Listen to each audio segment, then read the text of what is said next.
tarde, obrigado. Primeiro que tudo, à Benedita, à Paula e à Isabel, que aceitaram este desafio de iniciar aqui o debate sobre um tema complexo e importante, que são os territórios educativos de intervenção prioritária. Portanto, a nossa ideia aqui era, de facto, discutir um pouco o desenvolvimento do sistema educativo português, neste caso, com particular atenção às questões da educação inclusiva e às questões dos territórios socialmente mais vulneráveis. Efetivamente, a nossa ideia é que a educação em Portugal evoluiu muito nos últimos anos, teve uma mudança grande, mas, por outro lado, temos a noção realmente que persistem desigualdades muito relevantes e que continua a haver, de facto, oportunidades muito desiguais entre diferentes territórios. E o State, de certa forma, foi um mote para esta discussão, porque efetivamente é uma política que em Portugal já tem cerca de 25 anos, mais de 25 anos, e tem este propósito, não é? De criar, de facto, condições menos desiguais ou condições de maior inclusão e sucesso nos territórios mais vulneráveis e mais excluídos. E, portanto, pensámos, de facto, debater este tema e convidámos 3 pessoas com trajetos e experiências bastante diferentes e complementares nesta temática, não é? Portanto, a Benedita Portugal e Melo é socióloga do Instituto de Educação da Universidade de Lisboa e tem já um percurso longo de trabalho com alguns territórios educativos de intervenção prioritária e também, digamos, na análise do próprio programa em colaboração com a DGE e de facto também em comparação com outros programas existentes noutros países e, portanto, é ao mesmo tempo um trabalho de campo com algumas escolas em que tem sido a perita ou amiga crítica, o termo que nós quisermos chamar, mas ao mesmo tempo tem de facto esta reflexão mais teórica e de fundo sobre o próprio programa e os seus fundamentos em termos de política educativa. Eu se calhar, portanto, íamos seguir esta ordem, mas só para se perceber, digamos, o enquadramento da sessão, dizer que realmente a Paula tem uma ligação ao programa diferente, porque é técnica de intervenção num TAPE e, portanto, tem, de facto, o acompanhamento direto com os alunos e com as famílias e a intervenção, que muitas vezes é uma intervenção fundamental que o TAPE tem ao nível, digamos, social e psicológico. Ela depois explicará um pouco melhor em que se concretiza, não é? No agrupamento de escolas Manuel da Maia. E finalmente a Isabel Vaz, que será que nos vai dar uma perspectiva diferente que tem a ver com a coordenação de um TAPE, neste caso um TAPE diferente no Concelho de Almada, que é o do Mirador da Alfazina, que é também de facto um bairro com muitos problemas em termos de exclusão social e no qual de facto o TAPE tem vindo a intervir já há muitos anos. Agradeço às 3 e basicamente também sem estar a alongar-me mais, pedias realmente uma intervenção aí de 10 minutos e 10, 15 minutos e depois faremos o debate. Obrigado. Benedita, podes começar? Sim, senhora, obrigadíssimo. Muito boa tarde a todos, é com muito gosto que aqui estou e que respondi positivamente a este desafio do Pedro e que, enfim, participo e mestrei nestas inquietações pedagógicas. O Pedro já foi avançando um bocadinho com aquilo que eu procurei sistematizar para partilhar convosco e que tem sobretudo a ver com este meu percurso de interessada e investigadora sobre o STAPE enquanto programa político e, portanto, eu hoje, justamente porque temos aqui uma técnica de uma escola que eu gosto muito e que acompanho, e porque imaginei que poderiam estar outras pessoas da mesma escola, decididamente assumi que não ia falar na qualidade de perita externa, ainda que, claro, as observações que vou recolhendo sobre o que se passa no STEIP acabem por ser forçosamente condicionada pelo facto de eu lá ir e lá estar, mas procurei mesmo, de alguma forma, ter aqui um olhar, se quiserem, mais abstrato, mais teórico, mais genérico, que também, de alguma forma, resume algum mal-estar, algumas inquietações que eu vou sentindo ou pressentindo nas conversas que tenho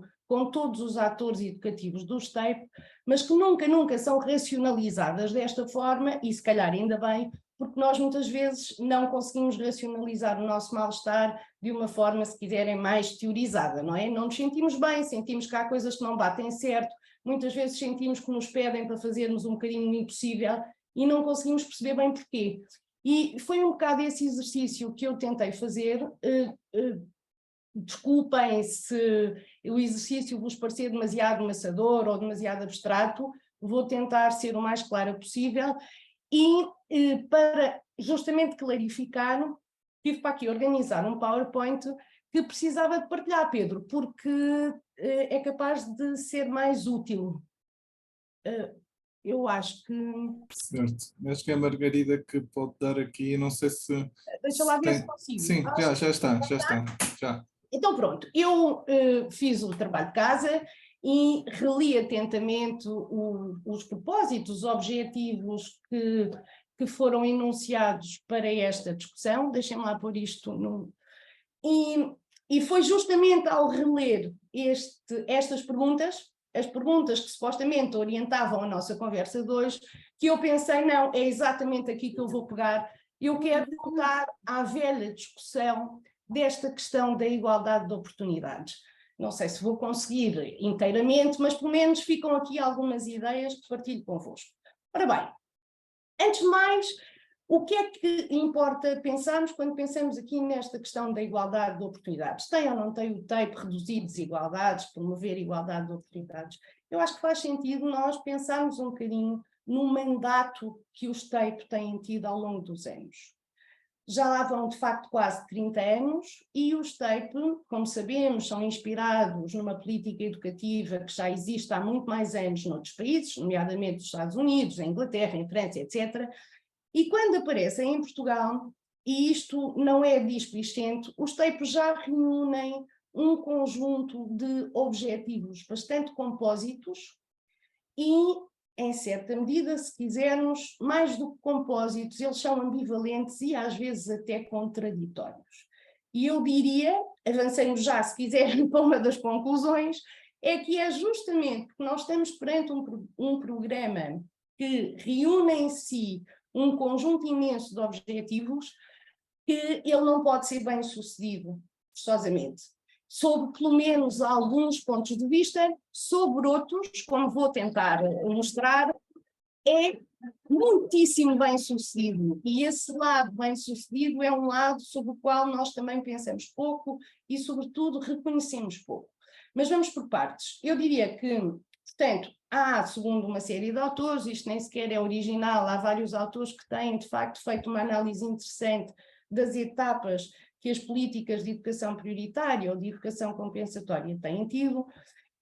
E é muito interessante perceber, por exemplo, como nos anos 70 em França, as zonas de educação prioritária aparecem com uma retórica, acompanhadas de uma retórica política que acentua muito a função das zonas de educação prioritária, os seus TEIP de combate às desigualdades sociais. E, portanto, diríamos aí que, ainda que houvesse outras funções, já lá vamos, que o foco seria este.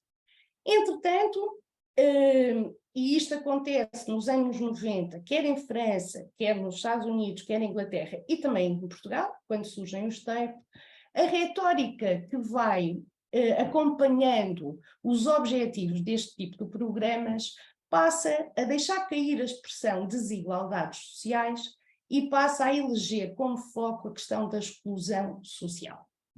E muito mais recentemente, como aliás o Pedro Abrantes refere muito bem num texto muito recente, a questão da exclusão foi caindo E agora o que está de facto na ordem do dia é a inclusão, a diversidade, a sensibilização à diferença e à tolerância e, se quisermos, uma ideia muito importante que já estava nos anos 90 e nos anos 2000, que é esta questão da importância de gerir o risco de violência urbana, que no fundo, corresponde, e é isto que eu defendo, um bocadinho um retorno à função de manutenção da coesão social.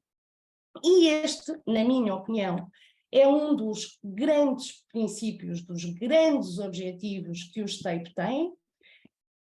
De forma mais clara e incisiva, é um dos objetivos que o STEIP tem, porque é um dos objetivos que a escola tem, que é o de garantir a coesão social. E esta garantia da coesão social tem sido uma das funções sociais da escola desde que há a escola moderna. E que assenta muito no princípio e na obrigação que o sistema educativo tem de construir cidadãos. E estes cidadãos têm, antes de mais, que ser cidadãos democráticos, passam imensos aviões, têm que ser cidadãos democráticos, têm que ser cidadãos capazes de intervir na esfera pública, têm que ser cidadãos capazes de escolher para poderem votar e, portanto, têm que intervir politicamente. Eu diria que, mais recentemente, têm que ser cidadãos educados para a cidadania, educados para a solidariedade, educados para a tolerância, educados para a diversidade, educados para a saúde, educados para todo um conjunto de funções que se vão somando à escola e ao STEIP, porque o STEIP não tem sido objeto de nenhuma diferenciação deste ponto de vista, e que sobrecarrega enormemente o trabalho que é feito nestes territórios. Portanto, se nós quisermos pensar apenas na função de construção de um chão comum de cidadãos democráticos que partilhem de valores comuns e que assumam uma cidadania comum, independentemente das particularidades locais, nós percebemos que o dia-a-dia dos professores, dos diretores, dos técnicos é repleto de tarefas e funções, e só isto é uma função muito importante. Acontece que a escola e o STEIP nunca tiveram só esta função, ainda que me pareça que hoje em dia ela esteja a ser revalorizada. Eles também sempre tiveram a função de promover a mobilidade social, isto é, construir aquela ideia moderna do cidadão livre do destino, da origem social desfavorecida, ou cidadão que pode vir a ser o que quiser na vida, não tem que estar sujeito aos infortúnios e, portanto, a escola tem que garantir a mobilidade social e, deste ponto de vista, o TEIP também tem que reduzir as desigualdades. Já nem dizemos assegurar igualdades, nós dizemos, não podemos ter aqui desigualdades demasiado fortes. E, ao mesmo tempo, porque são funções que estão sempre presentes, eles têm que garantir a eficiência do sistema educativo e têm, para isso, que assegurar que, através de saberes credenciados, saberes que a sociedade considera que são os mais válidos, construir cidadãos úteis, que sejam capazes de vir a participar no mercado de trabalho. Ora bem, nós temos aqui, no fundo, um polo enorme de duas tensões muito grandes. A função democratizadora e emancipatória da escola e, ao mesmo tempo, a função meritocrática da escola. E é neste polo que me parece que muitas vezes alguns desabafos dos professores, algum desânimo, ou se quiserem, visto por outro lado, até a ação dos diretores, procura conciliar uma tensão que eu diria que é inconciliável. Como é que nós conseguimos produzir, promover educação para a igualdade e, simultaneamente, educarmos para a diferenciação, para a seleção, para a credenciação? Como é que conseguimos criar cidadãos democráticos, livres e úteis para a sociedade e para o mercado, sem, antes de mais, os conformar à forma escolar, isto é, sem primeiro produzir um chão comum de valores comuns. Ora, é justamente que isto não é possível que me parece que um dos objetivos do STEIP sempre foi a prevenção do abandono. Claro, eu tenho que primeiro tê-los na escola, para criar cidadãos, o que quer que eles sejam, eles têm que lá estar, claro, e tenho que os disciplinar. E esta questão da indisciplina é muito interessante, como é uma questão que aparentemente nos números sobre os resultados do STEIP está resolvida, isto é aquele indicador que a maioria das escolas consegue mais ou menos cumprir, é o indicador, para além do abandono escolar, que como sabemos foi enormemente reduzido em Portugal, a indisciplina é aquele indicador que parece aparentemente melhor conseguido, mas que eu acho que subjetivamente continua a ser uma das questões que mais incomoda e mais está presente no cotidiano das escolas STEIP. Pode não se traduzir depois em números, pode, inclusivamente, numa das escolas que eu acompanho, ser objeto de uma ação muito interessante e muito bem conseguida, mas nas representações dos professores, esta questão de os conformar à ordem escolar. E com tudo o que isso significa, é uma questão que está muito presente e, sobretudo, que consome muito da sua energia e da sua ação educativa. E, portanto, uma das questões que aqui partilho é, quando medimos resultados e quando percebemos o que é que o TEIP tem conseguido, eu acho que há aqui uma enorme discrepância, se quiserem, um enorme paradoxo entre um indicador que apresenta bons resultados, objetivamente, e depois as percepções dos atores educativos que continuam muito consumidos com esta gestão cotidiana, que se percebe, porque no fundo é um trabalho diário de conformação, e é um trabalho diário que ainda por cima a maioria dos alunos, como sabemos, não está disposto a fazer de ânimo leve, tem que ser seduzido para isso, não é? E por isso é que as pessoas apostam muito, muito na dimensão relacional e apostam muito na sedução dos seus estudantes para que estes todos os dias sejam disponíveis para aprender, seja o que for. Ora, nada disto é medido nos indicadores do STEIP e, portanto, eu diria também já, para avançar um bocadinho, que do ponto de vista dos professores, eu julgo que os STEIP não têm resultados, pelo menos não dão conta dos resultados que os professores consideram que, de facto, atingem, que é este resultado de uma função bastante democratizadora de construção de um cidadão que é como muitos professores dizem, que no fundo é composto por miúdos que aprenderam a ser e a estar. Ora, reparem, em muitas escolas STEIP, isto é uma vitória imensa, da qual se dá pouco conta e que é ao mesmo tempo absolutamente essencial para assegurar a coesão social. Ora bem, por outro lado, o que é realmente medido é o sucesso escolar, e nos indicadores que dão mais diretamente conta do trabalho feito em sala de aula, sendo que esse trabalho feito em sala de aula, mais uma vez, é um trabalho que é apenas medido através dos resultados em testes ou exames ou comportamentais dos próprios alunos, isto é o trabalho do aluno que depois é avaliado e não se tem em conta tudo aquilo que acontece nos bastidores da sala de aula, nos intervalos, nos recreios, no tempo imenso que os professores despendem para assegurar que cada sala de aula corra bem. E eu julgo que isso é outra questão que coloca algum mal-estar e levanta algum mal-estar. E depois há aqui uma outra questão. Pedro, quanto tempo é que ainda tenho? Já estou em cima da hora, certo? É isso.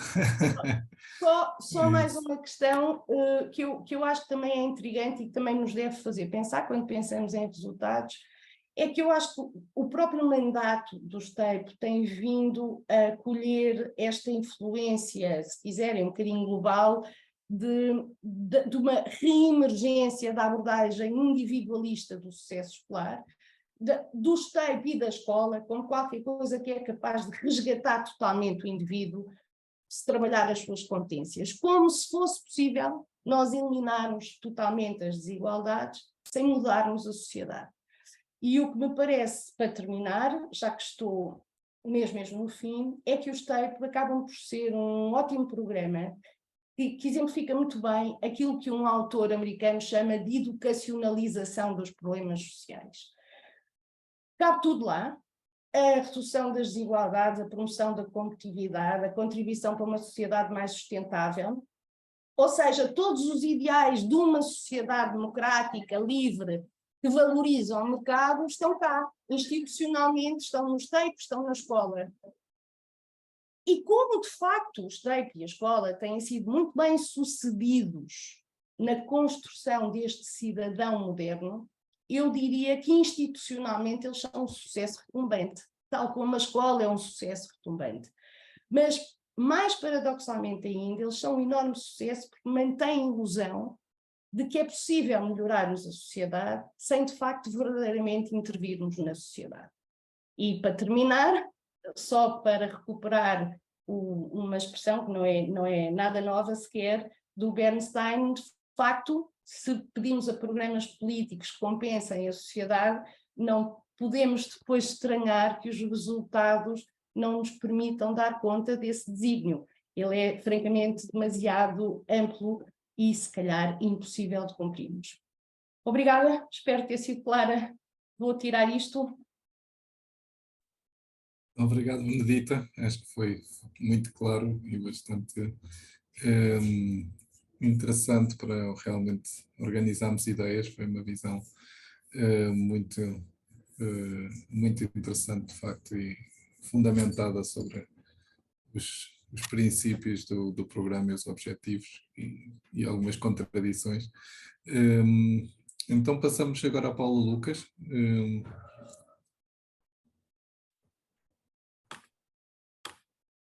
Muito boa tarde.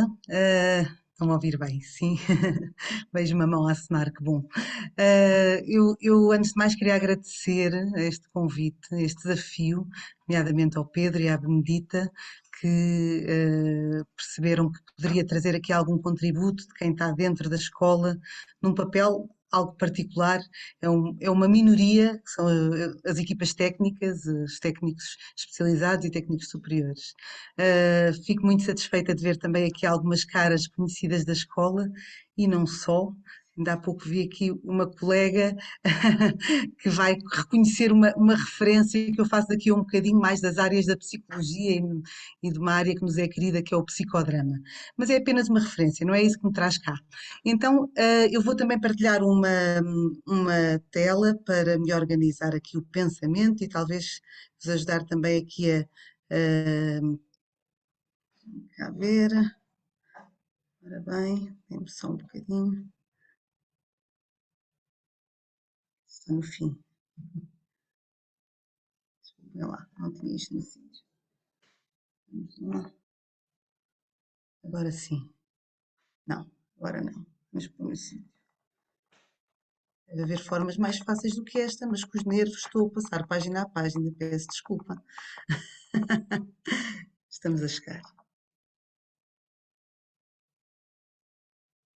Ora bem, então eu apercebo-me agora que a minha apresentação não estava com o texto, pois não? Temos só um bocadinho mais uma vez. Não, não está a aparecer o texto. Eu vou sair da apresentação e vou mostrar-vos desta forma. Conseguem ver? Conseguem ver? Sim, sim, assim consegue-se ver. É estranho, depois não aparece na apresentação as Pois minhas. é estranho. Eu tinha testado há bocado, não percebo. Enfim. Eu fiquei muito satisfeita ao ouvir a Benedita, porque de facto é incrível que, embora através de visões diferentes, ela socióloga e com longa experiência na investigação nesta área, eu psicóloga e com alguma experiência agora nas escolas TAPE, mas vindo também de outras áreas, nomeadamente da psicologia clínica, mas também do trabalho com grupos, acabei por sentir imensas ligações entre a apresentação da Benedita e a minha, nomeadamente neste conflito que sentimos entre, eu chamei-lhe o individual e o coletivo, entre as necessidades dos nossos alunos, dos nossos das nossas famílias e aquilo que a escola nos traz como algo mais padronizado, mais suposto trazer como objetivos já pré-definidos, que não são necessariamente os objetivos dos nossos alunos, esses tais objetivos que às vezes parecem muito longínquos, como é o do sucesso escolar, da igualdade de oportunidades, que eu acho que efetivamente tem lugar naturalmente e é esse o caminho para alguma inclusão e alguma possibilidade dos nossos alunos poderem ter essa tal mobilidade social que a Benedita falava e de conseguirem encontrar o seu caminho, não necessariamente no seu bairro de origem, naquilo que conhecem e poderem conhecer novos mundos, mas não podemos deixar de conhecer e de querer conhecer sempre o mundo interno e social dos nossos alunos, e esse às vezes não encaixa necessariamente com aquilo que nós desejamos para eles, ou que a escola, ou que as políticas desejam. Mas enfim, isto são as minhas reflexões. Eu vou passar ainda nesta lógica, porque no fundo são as inquietações que me têm trazido aqui o trabalho na escola, no agrupamento de Escola Manuel da Maia, e eu chamei aqui o agrupamento de Escola Manuel da Maia uma comunidade educativa em busca da inclusão, porque eu acho que essa busca efetivamente temos feito, de várias formas, seja neste olhar para o indivíduo, seja através de diversos projetos, mas eu acho que o objetivo está sempre lá. Eu começo por mostrar aqui um pequeno poema. Aqui sim eu estava a fazer a referência ao psicodrama, não vou explicar muito porquê, mas porque este poema é do Moreno, que é o criador desta psicoterapia, mas que eu acho que se aplica também aqui a várias áreas, nomeadamente ao trabalho na escola, entre tudo o que são encontros na vida, mas nomeadamente na escola, entre pares, entre alunos, entre adultos e crianças, entre adultos e jovens, todos os encontros que ali vivemos. O convite ao encontro de dois, olho no olho, cara a cara, e quando estiveres perto, eu arrancarei os teus olhos e os colocarei no lugar dos meus, e tu arrancarás os meus olhos e os colocarás no lugar dos teus. Então eu te olharei com os teus olhos e tu me olharás com os meus. Para mim, este poema não tem nada a ver com proximidade excessiva, nem falta de profissionalismo dos professores para com os alunos, muito pelo contrário, é mesmo a possibilidade de haver aqui, seja o professor, seja uma direção, sejam as técnicas, a possibilidade empática, de podermos ser empáticos e perceber o que é que está do lado de lá, quem é aquela pessoa, com a sua história, e acho que isso é aquilo que tem guiado o meu trabalho. Então, pegando aqui naquilo que eu penso que o agrupamento de escolas tem procurado, uma escola inclusiva, que para mim, além de ser aquela que dá o direito a todas as crianças e jovens à educação, requer necessariamente que estas se sintam em segurança e em proteção nos espaços educativos que frequentam. Sendo certo que a diversidade é um traço comum e muito enriquecedor presente em todos os seres humanos, existem, contudo, casos a que temos que dar particular atenção e que necessitam que sejam mobilizados apoios e estratégias específicos. Esses casos são aqueles que já temos falado, não é? São os casos das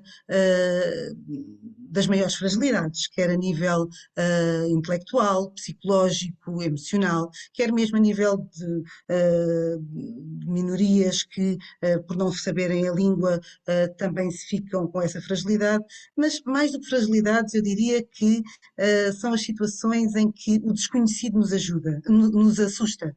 Tudo o que é desconhecido, tudo o que é diferente, muitas vezes acaba por ser difícil de lidar e, portanto, eu acho que é aquilo que embate aqui muitas vezes na possibilidade de uma escola mais inclusiva. Então, vamos falar só aqui um bocadinho, rapidamente, do nosso agrupamento de escolas.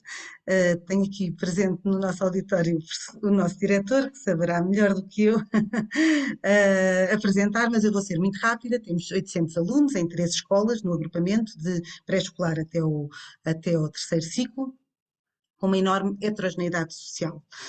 Portanto, estes dados que eu trago aqui da heterogeneidade social, dos alunos estrangeiros, dos alunos apoiados com ACE, são aqueles que vocês sabem que as escolas TAPE têm, particularmente aqui na escola Manuel da Maia, é uma escola num território de Campo de Ourique que ainda tem muita heterogeneidade. Porquê? Porque tem os alunos de Campo de Ourique, tem os alunos dos várias freguesias ali à volta e serve ainda muito os bairros da Avenida de Ceuta, do antigo Casal Ventoso. Portanto, temos muito marcada na história destes alunos as suas vivências familiares e sociais que, num enorme número de casos, passam por a prisão dos progenitores, vivências muito próximas do tráfico de droga, da delinquência, entre outros aspectos. Portanto, temos números assustadores, não é? De 62% de alunos com apoio do ASE, 18% de alunos com medidas seletivas e adicionais, um enorme, não tenho aqui o número atual, mas número de alunos com intervenção institucional, ou seja, CPCJ, Santa Casa, etc. Não temos aqui ainda dados mais específicos sobre alunos com problemas de saúde mental, mas de facto é transversal, mas verifica-se na nossa escola um número muito elevado de alunos acompanhados em pedopsiquiatria, nomeadamente, e o tal número, que eu não sei se o nosso diretor sabe, mas talvez um dia possamos fazer essa estatística dos alunos com esta vivência dramática das famílias, dos agregados familiares se verem alterados pela prisão de um dos progenitores. Eu sou, como vos dizia, intervenho nesta escola ao abrigo do TAPE, não é?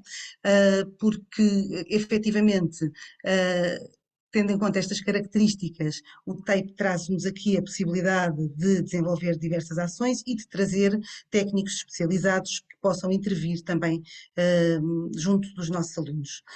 A minha formação de base é Psicologia Clínica, mas fui integrada nesta escola como mediadora de conflitos, pela minha experiência com trabalho na crise, com grupos pequenos e grandes, e efetuo, de facto, aqui, este trabalho de intervenção muito mais comunitária e de campo do que de gabinete. É um aspecto que eu valorizo muito no meu trabalho e da minha colega, das minhas colegas, é este trabalho de proximidade. E, portanto, a proximidade leva-nos a uma articulação também muito próxima com toda a comunidade escolar e com os parceiros. Portanto, as imagens que aqui pus são exemplos disso, tanto posso estar a fazer uma atividade em sala de aula em que desaparecem as mesas e as cadeiras, como posso acompanhar uma turma de quarto ano ao Jardim Zoológico, como estou naturalmente aí. Um dos trabalhos principais para que fui chamada é Natal Indisciplina e, portanto, no trabalho da crise, em que ajudo de alguma forma os alunos e os docentes a lidar com as situações mais difíceis de conflito, de violência no dia a dia da escola. Ora bem, isto só para enquadrar o meu trabalho, que não estou isolada. Estou aqui enquadrada, onde eu trabalho hoje em dia é o Espaço M, que vem aqui embaixo, mas sempre em articulação com os serviços especializados de apoio à educação inclusiva. Aqui, a tal reflexão sobre o que é que influencia, o que é que nós queremos, que percurso é que nós queremos fazer da escola para o aluno, do aluno para a escola, a tal reflexão que eu trazia aqui e que tenho pensado diversas vezes, com alguns exemplos, mas acima de tudo eu acho que temos que fazer os dois caminhos e, portanto, temos o aluno e a escola e temos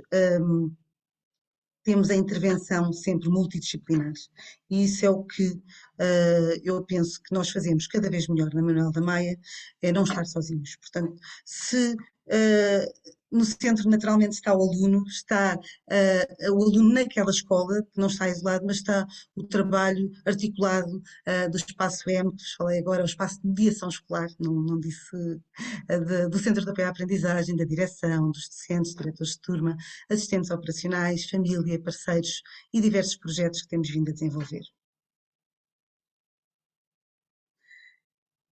Pedro, eu estou-me a adiantar, não estou? Como é que estamos de tempo? Sim, está mais ou menos nos 10 minutos. Ok. Sim. Então eu vou-vos só falar, eu tinha aqui eh, 2 ou 3 slides só, mas vou-vos falar um bocadinho só sobre o que é que me traz aqui esta reflexão, o que é que me traz aqui a reflexão do indivíduo e do coletivo na Claro, escola. que horas é que é o cinema logo? Ok. Alguém tem que tirar o Horas som. é que é o cinema? Ah, pronto, então, eu lembrei-me de vos trazer aqui a história de 2 alunas. Claro que naturalmente com nomes fictícios, porque me tem feito pensar nestas questões. Uma das alunas tem, mais uma vez, como muitos nossos alunos, uma história muito difícil. Ela começou por ser criada e viveu com a mãe, até esta ser presa por tráfico de droga.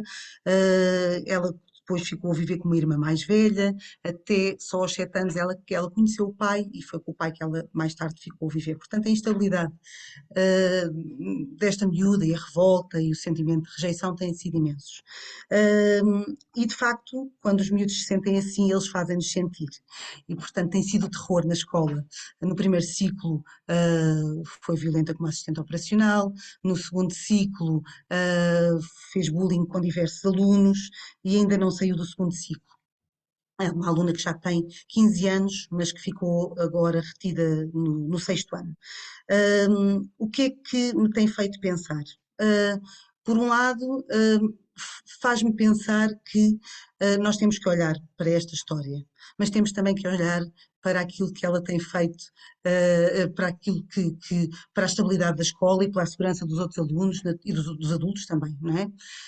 E eu acho que com esta aluna nós temos tentado fazer isso mesmo. Olhamos para ela, acompanhando o mais possível, eu, a diretora de turma, a técnica de serviço social, acompanhando o mais possível o seu percurso, quer ao nível do apoio psicológico, do apoio da CPCJ, do apoio familiar a este pai que não queria saber e que estava muito pouco presente na vida da filha, agora sempre que é chamado ele está lá. Este pai que que era o terror também da escola, uma pessoa que toda a gente ficava sempre muito apreensiva porque era bastante agressivo verbalmente, agora também conseguimos conversar com ele. E este trabalho foi muito desta proximidade e do querer olhar para ela. E, efetivamente, não se consegue fazer tudo. E efetivamente, esta menina também teve que ter medidas disciplinares, porque não dar apoio também é dar segurança, e a segurança é feita com limites. E, portanto, mas temos feito sempre este balanço. E eu acho que isto é o mais importante numa escola TAPE, e eu tinha outra história para contar, mas eu acho que já não tenho tempo, pois não. Era uma história que se articulava com esta menina, que tinha a ver com uma das vítimas dela. Vou ser muito rápida. Sim, certo. Uma das vítimas desta aluna de bullying, uma menina nepalesa, há muito pouco tempo em Portugal, que foi gozada, foi violentada, não só por ela, mas também por ela. Em determinado dia já estávamos a mobilizar escola segura, tudo e mais alguma coisa. Em determinado dia o encarregado de educação pediu para falar connosco e eu fui a primeira pessoa a falar com ele. E, na verdade, este senhor, que até já falava algum português, porque estava cá há mais tempo do que a filha, mas que naturalmente falei em inglês porque a filha não falava ainda em português, e felizmente percebia português, inglês, porque alguns não percebem, só queria ser ouvido e só queria ter a oportunidade de também conhecer esta outra aluna. Não é uma coisa, não é uma prática muito comum juntarmos agregados familiares, mas neste caso foi impressionante este encontro entre pais e entre filhos, porque de facto ele só queria perceber o que se passava com aquela miúda para ser tão violenta com a filha. E houve esta conversa, e houve alguma mudança, não houve mudança suficiente, não houve sucesso escolar. Esta miúda esteve muito perdida este ano, novamente, tem tido altos e baixos e acabou por não transitar. Mas a outra menina nepalesa sentiu-se ouvida. E isso leva-me à questão da inclusão, no caso dos alunos estrangeiros, que nós às vezes pensamos que tenho ouvido e tenho refletido sobre a importância de aprenderem rapidamente o português ou não, mas às vezes nós temos só que os conhecer antes de tudo, e andamos com tanta pressa a querer que eles aprendam o português que esquecemos de os conhecer e de os ouvir. Enfim, são as histórias dos meninos da Manuel da Maia, com a devida confidencialidade, aqui alguns dos nossos projetos que temos vindo a trazer o mais possível ao encontro das necessidades dos nossos alunos e os nossos desafios, ainda em disciplina, desafio sempre presente, embora com valores muito, muito, muito, como dizia a Benedita, temos, em termos de dados concretos, descemos para metade, a integração dos alunos migrantes, a integração verdadeira de todos, o bem-estar na escola e a motivação para as aprendizagens e, por fim, não que não seja tão importante também, mas eu ponho no fim o sucesso escolar. Obrigada. Muito Muito bem. obrigado, Paula. Eu vou Ótimo, então, tentar assim, interromper. ótimo, obrigado. Muito interessante e pronto, trazendo realmente um pouco do dia a dia, como organiza o vosso trabalho e também as dificuldades que sentem. Dava agora a palavra então à Isabel Vasco, que nos pode trazer um pouco da experiência do tape de Mirador de Alfazina. Ora, muito boa tarde a todos, muito obrigada pelo convite, também em nome da minha diretora, porque de início o convite foi dirigido à diretora do agrupamento, ela não pode estar presente e, portanto, como coordenadora TAPE, estou eu presente. E o Pedro disse-me, eu não preparei nenhum PowerPoint, aliás, o Pedro, quando falamos, disse-me que era uma tertúlia e falar um pouco da experiência do TAPE. O nosso agrupamento, o Mirador de Alfazina, está inserido no Monte de Caparica. É um agrupamento com 502 alunos, do pré-escolar ao 9º ano, e quase aquilo que agora vimos sobre alunos com ASE, etc., etc., podia também ser um retrato, embora o nosso até seja superior, mas podia ser um retrato, porque nisto todas as escolas TAPE aproximam-se muito ao nível dos alunos com ASE, com medidas, etc. O grande desafio de uma escola, de um agrupamento TAPE, de facto, é conseguir, por um lado, promover ações para incluir os alunos, não é? Depois de conseguir fazer um retrato, digamos assim, do agrupamento, do público que temos, não é? Dos alunos que temos, quais são as grandes fragilidades, e depois adequarmos as ações, de facto, a esses alunos e esperar pelos resultados. Tal como as outras escolas tínhamos 3 grandes problemas. Neste momento até em disciplina diminuiu, mas temos o problema da promoção do sucesso e o absentismo. São 2 grandes problemas. O absentismo, porque também está ligado a uma comunidade cigana, que de facto já é quase 20% dos alunos do agrupamento e que não encara de facto a escola, digamos assim, como um valor importante e que se deve ir à escola todos os dias, deve entender ir à escola diariamente. Isso não acontece, portanto vão à escola, mas não é, nem são pontuais, nem são assíduos. E também por causa desse problema, foi um problema que a determinada altura, enfim, nós não sabíamos muito bem como resolver e surgiu um protocolo com a Câmara Municipal de Almada de um mediador intercultural que por acaso até tinha sido nosso aluno, até é morador no bairro e, portanto, isso podia ser, era uma experiência, mas podia ser uma mais-valia para fazer a aproximação da escola às famílias e vice-versa. Ele está nessa função há cerca de um ano, começou, portanto, em janeiro de 2022. Notam-se algumas mudanças, alguma melhoria, mas ainda não é, de facto, o desejável. Não tem sido, até porque ele, de facto, não tem formação na área e nós sentimos que neste momento ele precisava já de uma formação, digamos assim, para conseguir utilizar outras estratégias para chegar às famílias e aos alunos.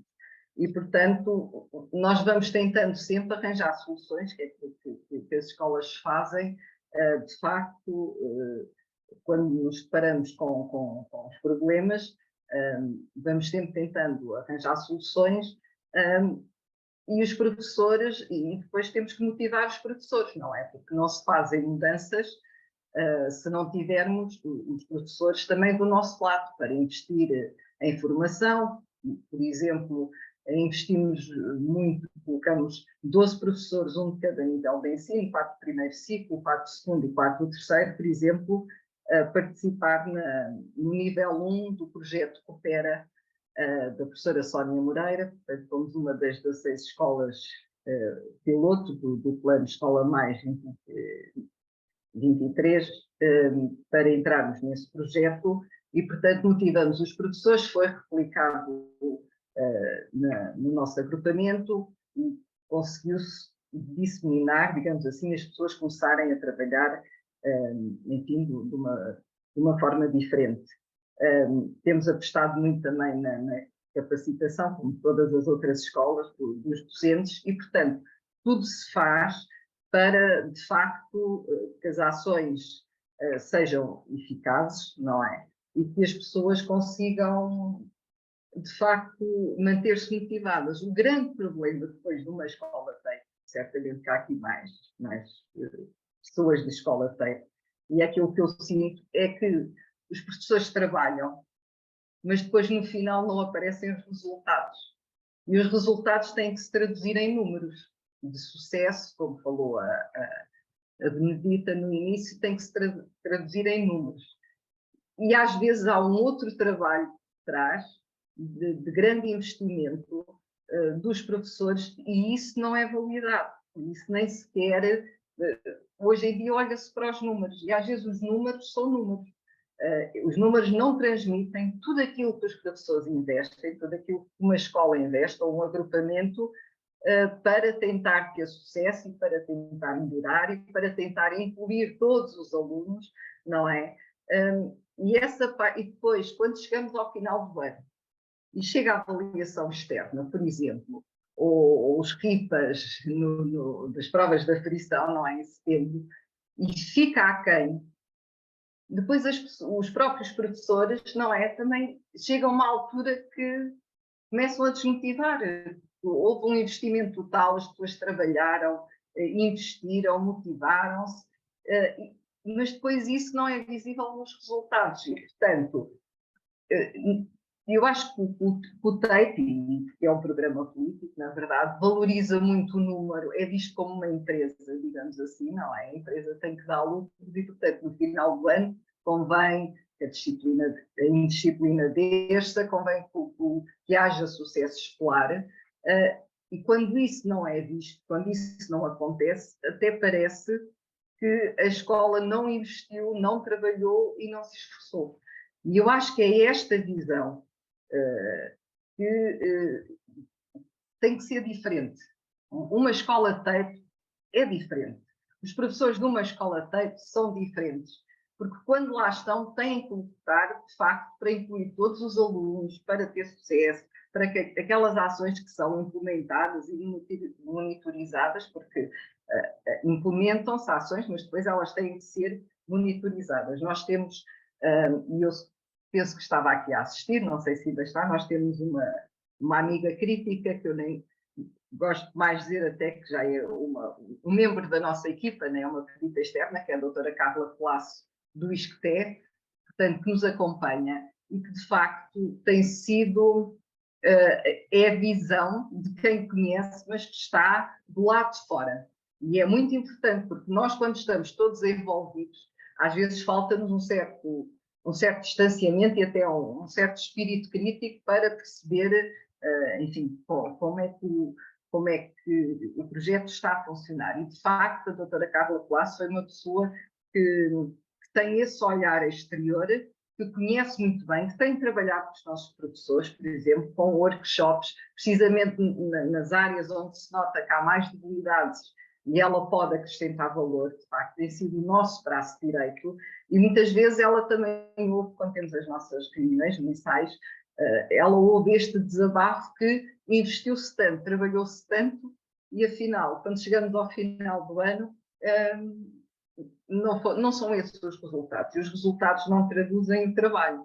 E depois, quando estamos nas reuniões, que nós quase todos os anos, aliás, temos sempre aquela reunião de acompanhamento com a equipa da DGE, o que é facto é que nós sentimos sempre que não fizemos o nosso trabalho.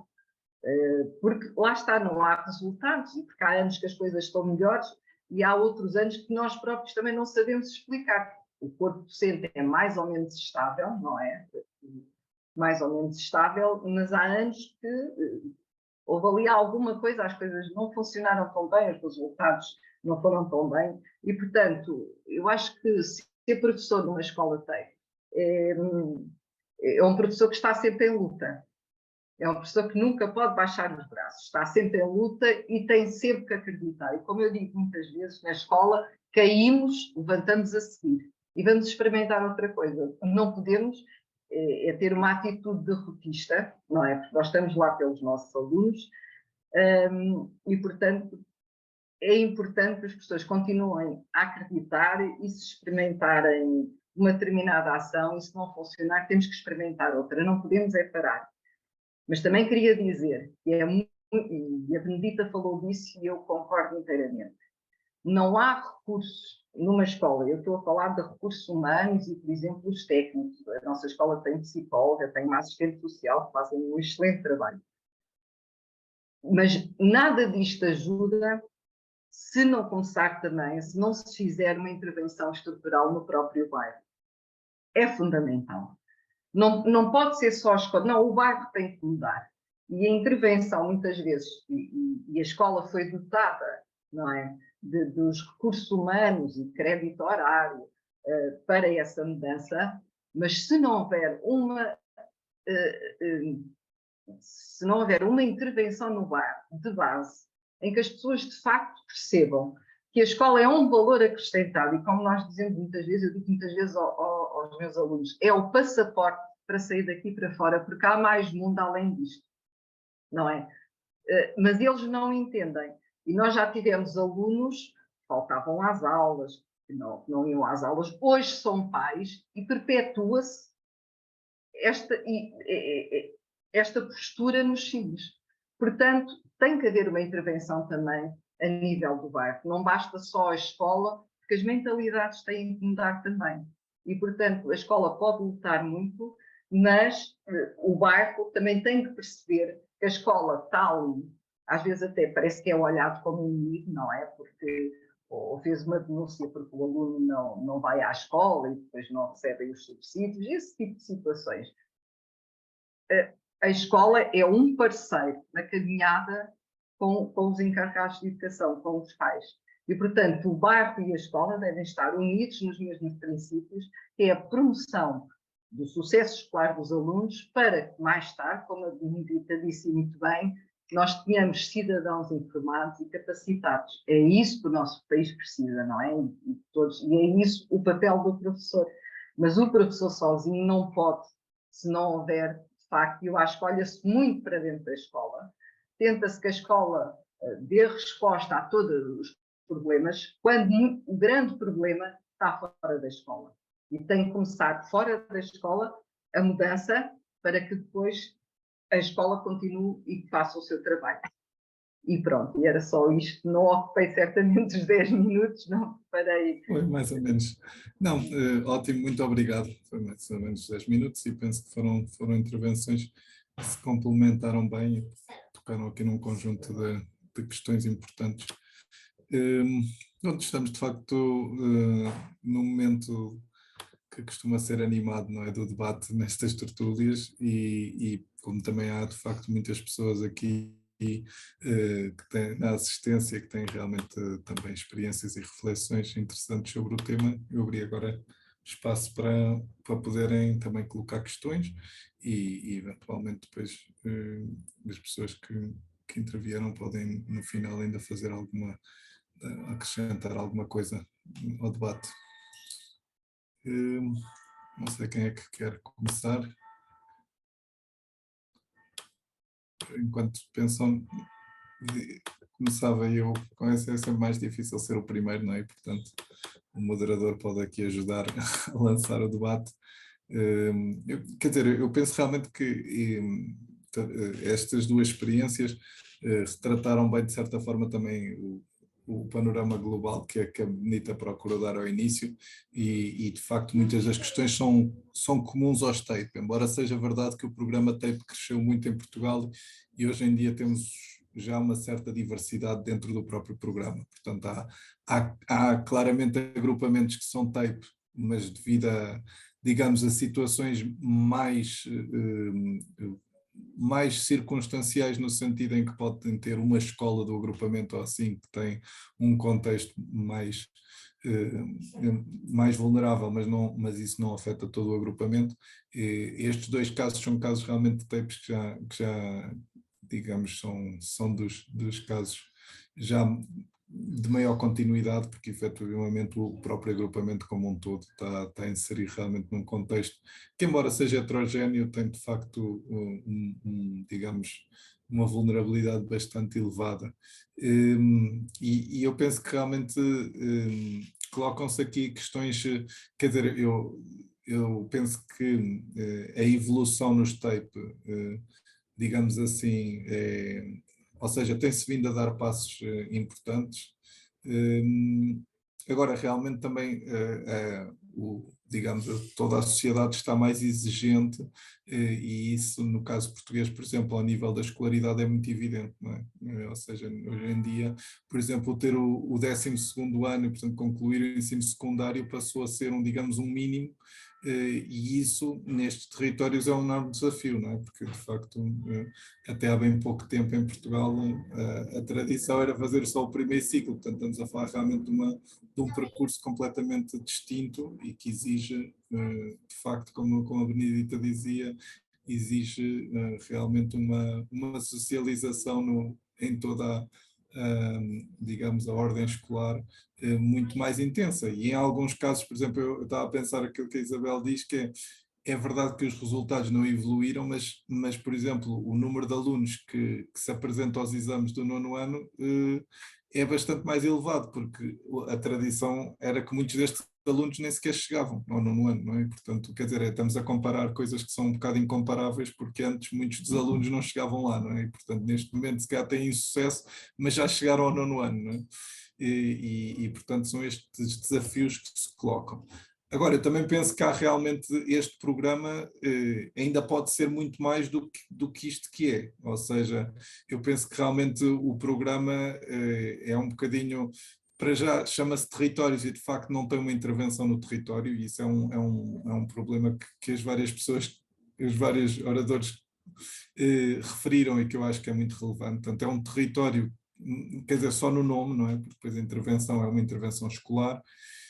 E por outro lado, mesmo ao nível do prioritário, pronto, é prioritário de facto com alguns recursos extra, mas noutras questões não é, não é? E por exemplo a questão realmente da colocação dos professores é um problema que é muito significativo, porque de facto muitos dos TAPE têm um problema realmente de circulação ou de instabilidade do corpo docente, como diziam, porque muitas vezes as pessoas acabam por mobilizar-se para ir para outros contextos onde têm, digamos, mais estabilidade, ou pelo menos uma ideia de uma vida mais estável. E E efetivamente há aqui algumas questões que são um bocado endémicas, não é? Porque realmente entra-se muitas vezes em espirais em que começam-se ciclos, mas depois acabam-se e depois volta-se um pouco ao início, porque não se conseguiu sair desse ciclo um pouco de insucesso e de frustração e de mobilidade, e depois isso vai criando aqui um círculo que muitas vezes não se consegue quebrar. Em todo o caso, eu acho que em alguns tapes tem-se conseguido fazer realmente progressos notáveis e, como digo, não são tão evidentes porque todo o contexto educativo também se alterou e hoje os desafios são outros. Não sei, Margarida, entretanto, pôs aqui a mão no ar. Margarida. É uma questão um bocado aborrecida para mim, porque eu gostei muito de vos ouvir, mas muito, e até me arrepiei, porque a pessoa, há histórias impressionantes, e é de louvar o esforço que as pessoas fazem. Há algumas pessoas e que a maior parte das pessoas nem se apercebe do esforço de que os técnicos e professores e todas as pessoas que estão na escola fazem, não é? Dos problemas que existem neste país. Mas, e é de louvar, quer dizer, nunca é pouco dizer isto. Mas qual é o meu problema? O meu problema é que todas as escolas, para mim, deviam ser tape. Uns com mais apoios, outros com menos apoios, porque para mim tape é dizer, este agrupamento é tape, então é um agrupamento, podia-se chamar de má fama. Então, eu, o aluno, pai, mãe, neste caso, a professora, o melhor é fugir dali. Portanto, quando dizem que não há influência no território, não sei se não haverá de fuga e de fazer com que as pessoas fiquem menos incluídas. E é esse o problema que eu vos queria levantar e que me preocupa.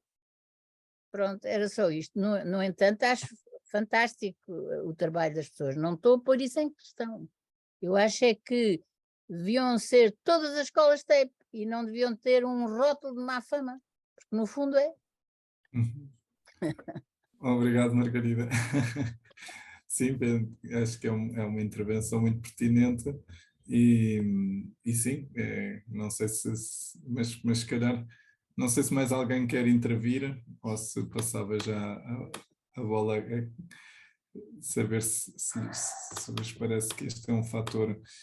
Eu creio que, de facto, este é um aspecto a ter em conta, não é? Ou seja, há formas, ainda assim, e isso também se vê em alguns países, que há formas em que se pode realmente, se a questão é apenas a distribuição de recursos, de facto, podem-se distribuir recursos de uma forma socialmente mais justa e que promova, digamos, o combate às desigualdades e à exclusão, sem criar um rótulo que efetivamente, pronto, em alguns territórios mais do que outros, mas pode ser ele próprio um fator a adicionar a outras fragilidades que o território já tem e, portanto, pode ser um obstáculo ao próprio objetivo do programa, não é? E portanto, se a questão realmente tem a ver com a distribuição de recursos, isso era... Eu penso que aqui uma questão que eu penso que também, aliás, a Isabel referiu há pouco, que é relevante pensarmos, é que efetivamente com a transferência de cada vez mais competências para as autarquias, efetivamente há aqui um certo desfazamento, porque o tape é tape a nível nacional, mesmo a nível nacional, de facto, digamos, a educação ou a intervenção prioritária tem muitas limitações, mas depois do ponto de vista das autarquias, ele não é, quer dizer, não tem nenhuma intervenção prioritária, e, portanto, aí pode haver também outro fator que limita realmente a intervenção. A Leonor também penso que a Leonor já pôs aqui uma hora, exatamente, Leonor. Boa tarde a todos e a todas. A minha questão é a seguinte: eu tenho como lema da vida um título que roubei há muitos anos a um livro do Albert Jacquard, que se chama O Elogio da Diferença. A minha formação de base é de biologia e sou muito influenciada pela evolução e pela genética. E, de facto, eu compreendo a questão dos TAPE e compreendo as razões por que se tomam estas decisões políticas, mas não há sociedade igualitária no sentido em que a nossa escola tentava formatar-nos, na minha geração, claro, de uma maneira que é impossível com a escola de massas. E é impossível também negarmos a diversidade.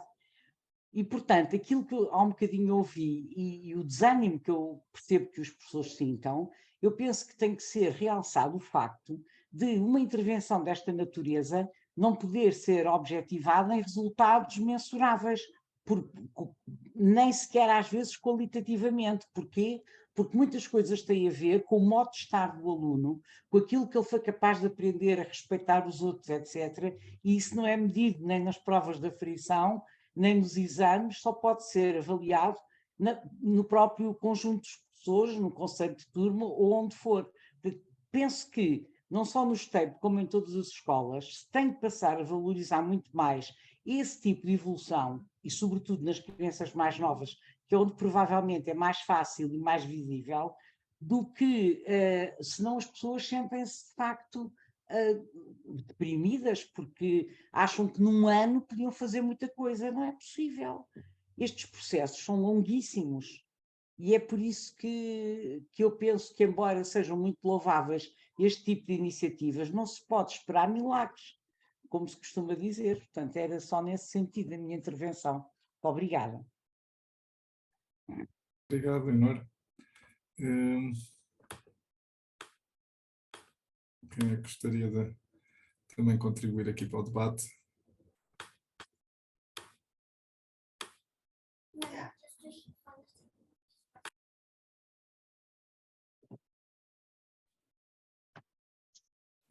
Mais alguém?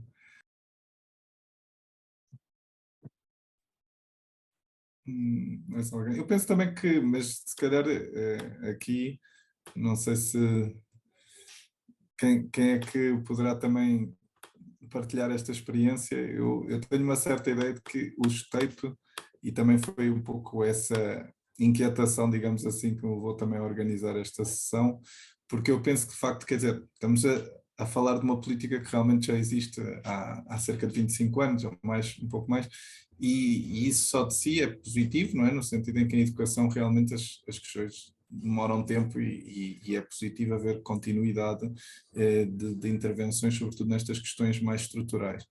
Mas, por outro lado, eu penso realmente que os STEIPs já passaram por várias etapas, de certa forma, não é? E isso no final dos anos 90, no início, digamos, do novo milénio, aliás, a Anitta aqui coordenou um livro sobre o tema e com vários outros professores e investigadores, havia realmente um maior, digamos, ímpeto para a inovação nestes territórios, ou seja, tentar pensar a escola de uma forma diferente nestes territórios, para exatamente ela também ter um propósito mais transformador e emancipador. O que aconteceu foi também uma certa generalização do TAPE, que eu penso que tirou um bocado de identidade. Quanto a mim, parece-me que, independentemente, obviamente, as pessoas nos territórios poderem fazer trabalhos muito interessantes e criativos e inovadores, mas do ponto de vista do programa, perdeu um pouco algo pelo qual talvez a discriminação positiva pudesse fazer sentido, não é? Mas desde que se mantivesse essa lógica, mas também não sei se ela era sustentável, não é? Às vezes estes fluxos têm, digamos assim, uma certa gênese, mas depois não são possíveis de manter durante muito tempo, e sobretudo o programa acabou por começar a abranger muito mais escolas, não é? E como a Medita diz, hoje em dia há muito mais uma lógica de quase como se o programa fosse uma resposta a crises em certos territórios, e isso muitas vezes combina mal com a, digamos, com a possibilidade dos próprios territórios serem agentes transformadores, digamos, porque não pode ser numa lógica só de emergência, não é? Mas pronto, não sei se... Penso que haverá aqui outras pessoas que terão certamente contributos interessantes sobre este tema e que estão na reflexão. Maria Pedro, Emília, sim. Eu não sei levantar a mão. Como é que se levanta aqui a mão? Aqui nas reações, eu acho que se pode levantar a mão aqui nas reações. Pronto. Já agora, sim, ok, eu anotei, mas a Maria Emília Berderote penso que estava a levantar a mão assim de um método mais tradicional. Exatamente. Ok, ótimo, eu vi. Obrigada, Pedro. Pronto, eu faço minhas as palavras anteriormente feitas de louvor e de apreço pela vida complicada e por um investimento tão grande feito nesses miúdos com as vidas tão complicadas. Mas estava um bocadinho a pensar no seguimento da Margarida e da Leonor. Eu peço desculpa, eu não ouvi bem a parte final, não tenho a certeza se isso foi referido ou não, mas justamente eu penso quando dizem não tem resultados, que tem muito a ver com os resultados de cada aluno, não sei bem se é isso, não. Mas se for isso, pergunto se não haverá também, se não seria de proceder a uma reflexão que permitisse uma avaliação diferente, mais para cada um, digamos assim, não é? A evolução que cada um faz, independentemente se consegue atingir ou não os objetivos determinados, pré-determinados e tal. Se numa situação destas não se justificaria mais ainda do que eu penso que se justificaria sempre, mas neste caso em especial, se não se justificaria mais uma evolução em relação ao ponto de partida de cada um. Muito obrigado, Maria Emília. E acho que essa questão é muito importante, porque efetivamente às vezes entra-se muito na discussão de só de se os exames são bons ou se são maus, e de facto às vezes é importante questionar os processos de avaliação, não é? Ou seja, será que não fazia sentido? A avaliação é fundamental, mas se não faz sentido ter uma avaliação diferente, não é? Uma forma de avaliação seja interna ou externa, mas que realmente valoriza às vezes esses avanços que depois, quando se estão a comparar com um padrão, acabam por ficar invisíveis, não é? Mas se nós conseguimos olhar para os progressos que cada um faz, pode ser realmente muito mais enriquecedor, não é? E transformador também. Ótimo.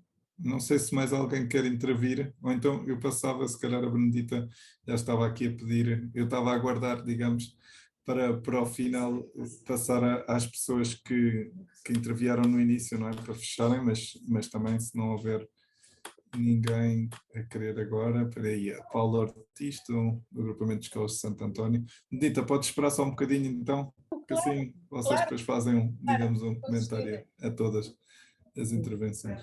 Ok, Paula.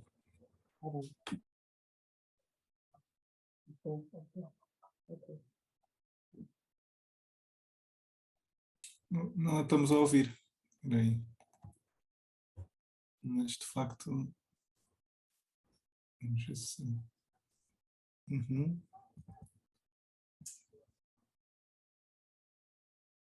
Não sei se há algum problema com o microfone.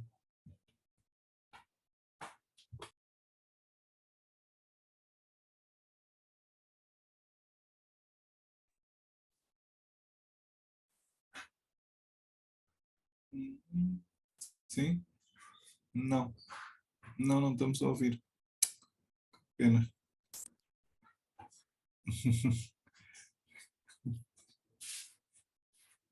Pois, é aí um problema. Pois, é o microfone que se calhar não está a funcionar. Ok. Não.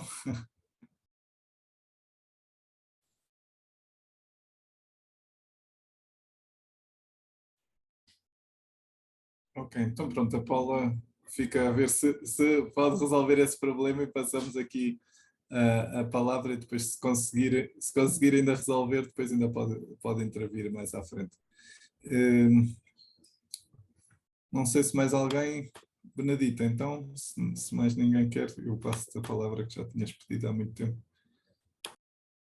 Ok, obrigada. Eu não tenho pretensão nenhuma de fechar, nem fazer aqui uma síntese sobre os comentários, só quis intervir na sequência Sim, está à vontade. que tu tinhas dito a propósito do desígnio do STEIP ali nos anos 90, justamente quando emerge em Portugal, em que o foco do ponto de vista da retórica política, estava muito mais centrado quer na abordagem de território, absolutamente verdade, quer na transformação das práticas educativas, não é? A ideia de que era preciso fazer diferente, era preciso fazer uma outra escola, e de facto isso foi-se perdendo, ainda que paradoxalmente, eu acho que isso ajuda a explicar também o mal-estar dos professores em geral e das próprias direções, sem com isso deixar de reconhecer o imenso trabalho que fazem, inotável trabalho que fazem, mas de facto há aqui um mal-estar latente, que eu diria que atravessa todas as escolas, mas é mais forte nas TEI, porque elas concentram problemas sociais muito mais evidentes, não é? Tem um bocado a ver com o que me parece que aconteceu em termos políticos, é que de repente, a propósito desta exigência acrescida da escolarização na sociedade portuguesa, o sucesso escolar foi eleito como uma bandeira para todas as escolas. E esta coisa de todas terem que chegar ao sucesso, sendo ele um sucesso mensurável em determinados indicadores, de determinada forma, fez diluir o propósito dos TEIPs junto das outras escolas, mas nem por isso elas deixaram de estar a ter que fazer aquilo que é pedido às outras, nomeadamente a questão da inovação pedagógica, porque a verdade é que eu acho que nos últimos tempos há dois grandes conceitos, duas grandes ideias, que têm dois grandes ideais que têm estado completamente na berra. Por um lado a inclusão, por outro a inovação, não é? E todas as escolas, inclusive os TEI, têm sido convidadas a inovar, leia-se, fazer a escola de outra maneira para atingir o sucesso, porque se percebe que a escola, tal como tem funcionado, não resulta. Ela resulta, e eu gostava de deixar isto claro, ela resulta em algumas dimensões, há funções que têm sido excepcionalmente bem cumpridas. Agora, e fazendo a ponto com os tais indicadores, o que é avaliado? A função de integração social mais vasta, política, ela é cumprida. Ela não se traduz em resultados mensuráveis, nem sequer consta nenhum indicador sobre o assunto. Se quiseres, no limite, os indicadores da indisciplina traduzem um bocadinho esse trabalho de disciplinação, de conformação do indivíduo à ordem social. Mas não há outros indicadores que deem conta do imenso trabalho que as pessoas fazem neste sentido. Seja como for, a verdade é que nos últimos 2, 3 anos o TEIP mudou do ponto de vista dos resultados que afere. E já há a introdução de indicadores qualitativos. Durante uns anos não havia hipótese nenhuma. E agora já se consegue dar conta de um trabalho de natureza mais qualitativo que corresponde mais aos processos. O problema é que todos nós temos profundamente incorporada a ideologia que resultados são os resultados mensuráveis que se obtêm nos testes.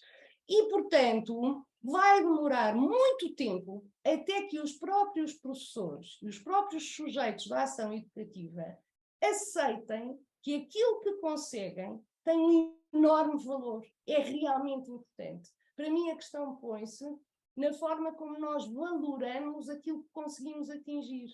E o que eu acho é que todos os esforços e todas as pequenas conquistas que se conseguem são sempre vistas como menores, menos importantes do que os resultados a sério. Os resultados a sério são os testes e os exames, e de facto isso é um problema enorme que atravessa os TEIP e a escola em geral, não é? E que eu acho que vai demorar muito tempo para mudar. Obrigado, Benedita. Realmente é uma questão central para a qual ainda não temos respostas. Não é? Não sei, mais alguém gostaria de acrescentar alguma coisa?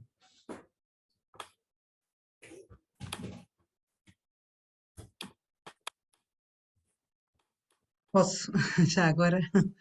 Sim, claro, força, Sim. Paulo.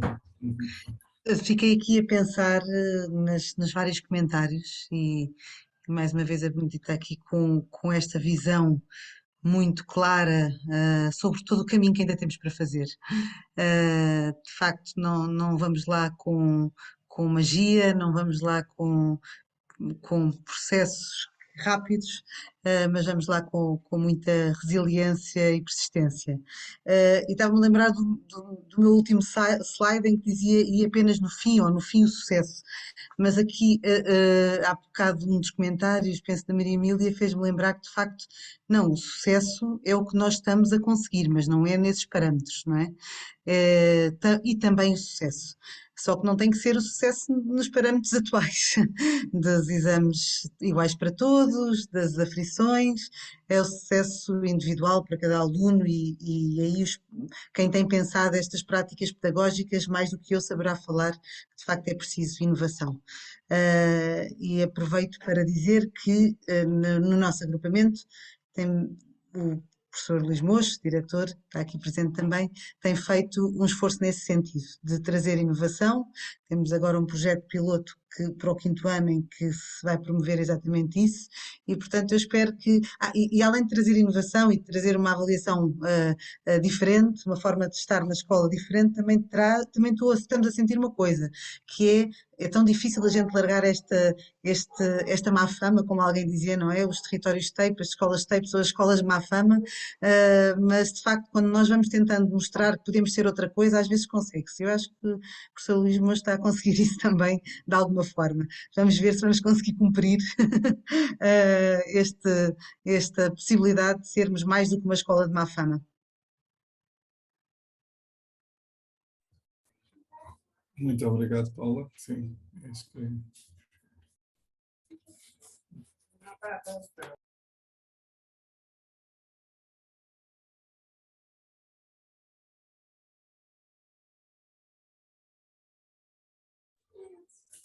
Não sei se tem mais alguém que queira intervir. Eu penso que realmente a inovação pedagógica é um desafio fundamental e em todas as escolas, não é? De facto, a sociedade tem mudado muito depressa e as escolas têm muitas vezes que se reinventar para conseguir dar uma resposta a cada aluno e às comunidades muito mais relevante e conseguida face aos desafios atuais. Agora, nos TAPE, de facto, acho que precisam precisam ter, de facto, uma capacidade de reinvenção maior, porque efetivamente a forma escolar, como a Benedita disse ao início, era uma forma pensada para alguns, não era para todos, não é? E, portanto, isso nestes territórios provoca um enorme dilema, um conflito de base, não é? Que depois é muito difícil de resolver, não é? Sendo que também estas escolas não podem deixar de fazer parte do sistema, não é? Portanto, obviamente têm que conciliar aqui lógicas que são muito contrastadas.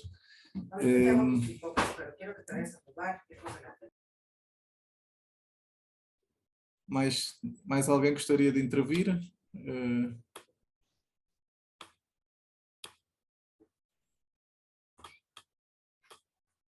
Não sei se a Isabel também gostaria de acrescentar alguma coisa para concluir. Não sei, Isabel.